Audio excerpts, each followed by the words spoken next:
This is Lewis Start for Boxing Social in association with Empire Fight Store. Delighted to be joined with Frank Smith here at the Fisher Babic press conference. How's things, mate? You alright? Good, mate. How are you? Not bad, mate. All the better for speaking to you. That's a lie, isn't it? How was that a lie? Definitely a lie. Oh. All the better, like as if your day's just gone, touch, you get to speak to Eddie's, mate. No, not to, mate. I'm happy, innit? I'm happy. Every day I'm doing this, I'm grateful, mate. Appreciate that. That's right. That's no worries. But what I'm saying is you're a happy guy anyway. Talking to me doesn't really, you don't go, I'm on 99 happiness, I'll go up to 100. Yeah, but you bring it out of me. Thank you. That's right. That's fine. Look, I did one thing then today. Exactly. I hope that's the one good deed of the day done. So we're here at the Fisher Babic press conference. A bit of a colourful one there. Babic had a lot of words to say. An interesting one there. Yeah, great. I mean, brilliant. Just what we wanted. You know, Alen Babic is a great character, hence why he's in the position he's in.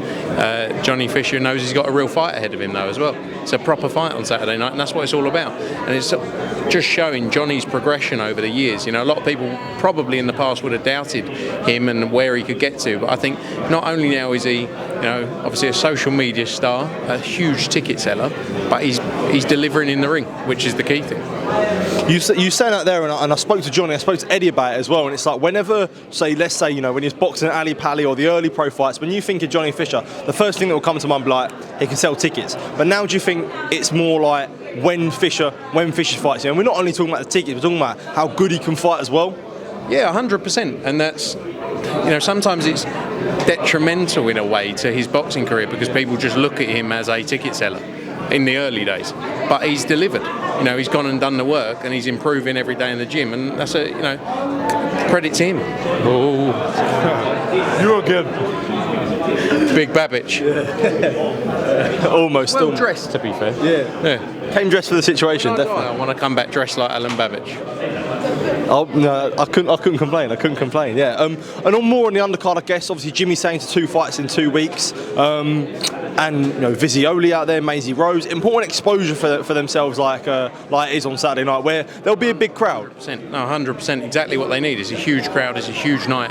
All of them getting a massive opportunity to deliver. In front of a huge audience. The fighters you say there, Maisie Rose is in a brilliant fight. Reece Belotti's in a great fight as well. John Hedges back after a while.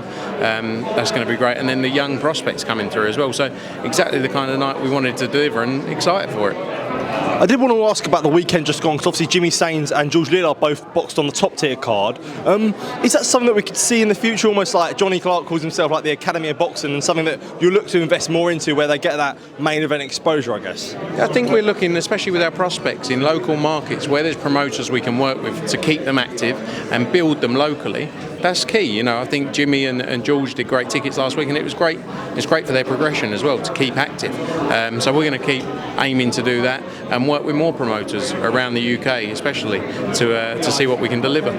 Absolutely. I didn't get a chance to catch up with you last Wednesday at the big press conference for Anthony Joshua and Daniel Dubois. But yeah, a massive press conference and all 4 promoters there. Now, obviously, it's been common that yourself and Frank Warren have been working. We also saw Ben Shalom there and Callis Sowland.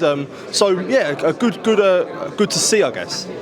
Yeah, look, it's good that the boxing, as we've always said, if fights make sense, we want to do it. Take away promotional rivalry. We've always made fights that make sense, and it didn't matter which broadcaster platform. If it made sense for everyone involved, and look, we're all competitors at the end of the day. We always will be.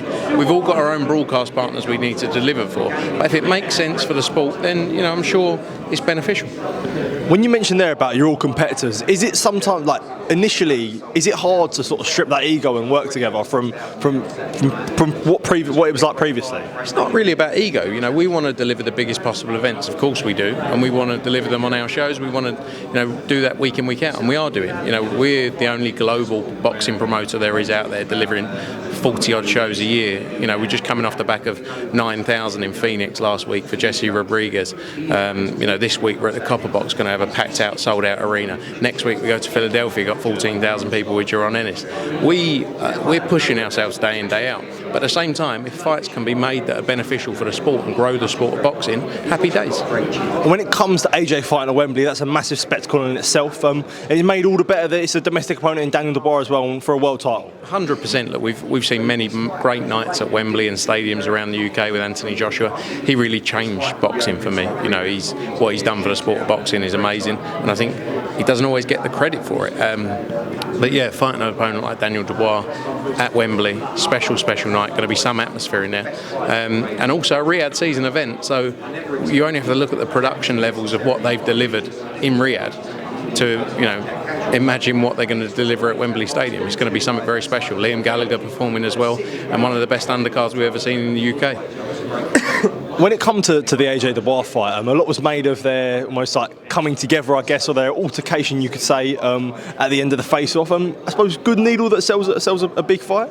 Yeah, 100%. That's what it's all about. Needle sells fight. Of course it does. AJ's a respectful guy. He always has been. He doesn't really get involved in the back and forth. You only have to look at the fights he's had, and he's still done what he's done. He's still broken records time and time again.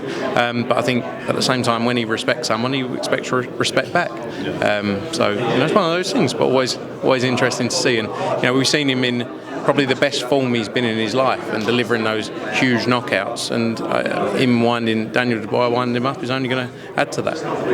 You mentioned there about AJ being respectful, and it was quite a big story last week. Carl Froch made a video on his YouTube channel, Froch on Fighting, where he spoke about sort of WhatsApps that were exchanged between himself and Anthony Joshua, obviously videos, etc. that happened. Where do you think this all comes from? Do you think it is because AJ's got a fight lined up? What, with Froch? Well, Froch would release it because AJ's relevant, I guess. Yeah, look, Froch wants to stay relevant. That's why he's got his own podcast. That's why he says things that wind people up. I think Carl is jealous of Anthony Joshua, and that's why there's that sort of deep-rooted, whatever you call it. I'm not saying it's hate, but whatever's going on right now, and is what it is. But it's one of those things. Just moving on, as you mentioned next week, I'm going to Philadelphia with Jaron Ennis. And obviously, I spoke to Eddie Hearn earlier, and he talked about sort of the US promoters and almost becoming a lot of the US promoters becoming lazy now, especially where you see, obviously, Shakur Stevenson's been open about sort of the way that he's been treated at Top Rank in his and many people have comments about his promotion at Top Rank. Do you feel like is the case that because the US has been doing it for so long, they've almost become outdated in a sense? I think it has been for years. And something we wanted to take across when we first went to the US. Look at Phoenix last week. 9,000 people there. Unbelievable night, unbelievable show. And Jaron Ennis in Philadelphia. It's not rocket science taking people to markets where they're going to get behind. Same when we did Devin Haney against Regis Prograis in San Francisco and sold out the arena there. Everyone doubted us when we did that. I do think there's an element of laziness. I think there's a lot of money in the television in the US where people get the TV money and they go, okay, not really bothered about the live crowd, but it's all part and parcel. If we want to grow a sport, if we want to grow fighters, then you need to build atmosphere, you need to build nights that people want to be at. Great times. And just on Jaron Ennis there, let's say he gets through Avanesian, what is the plan? Because I suppose the welterweight division is all sort of up in the air at the moment with Crawford moving up. Ideally, the goal would be undisputed, would you say? Look, I believe he will become undisputed champion of the world for sure. He's got David Avanesian. It's a real test on July 13th. And I think David Avanesian's an even bigger test than the Cody Crawley fight, which was already originally planned as his mandatory. But definitely the aim is to become undisputed, and I think we'll see it. Absolutely. Frank, as always, great to speak to you and always happy to speak to you, mate. So I do appreciate it, mate. Top man, thank you.